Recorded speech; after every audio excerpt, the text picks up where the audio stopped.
Hello guys, magluluto tayo ng ginisang talong. Ayan ang aming hapunan. Akin lang pala. Kasi yung asawa ko din naman kumakain. So, magluluto tayo ng ginisang talong guys. Panoorin nyo akin. Kita nyo ba guys? Kita pa? Ayan.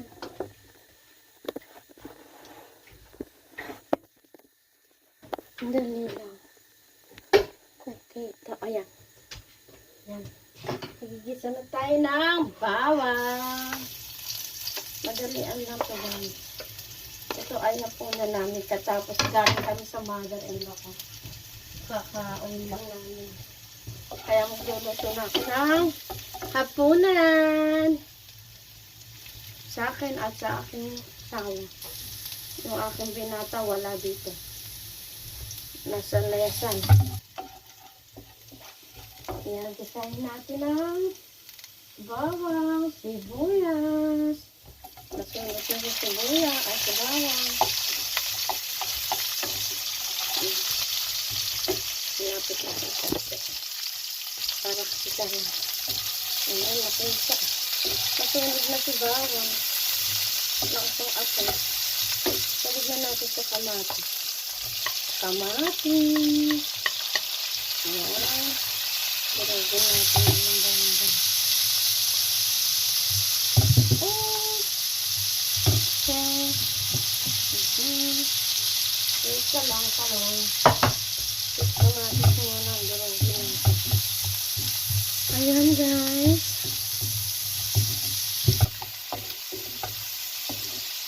Sa akin no problem. Madali lang makagawa ng paraan. Ang asawa ko, nilutuan ko na lang ng ano ba, patatas. Mayroon naman akong karne ready na sa kanya. Patatas na lang ilalaga ko sa agulay. Yeah guys, malapit na. Laksan natin ng ito. Lalagyan natin ng bagoong. Lagyan natin ng bagoong guys. Ito ang ating bagoong. Lagyan natin ng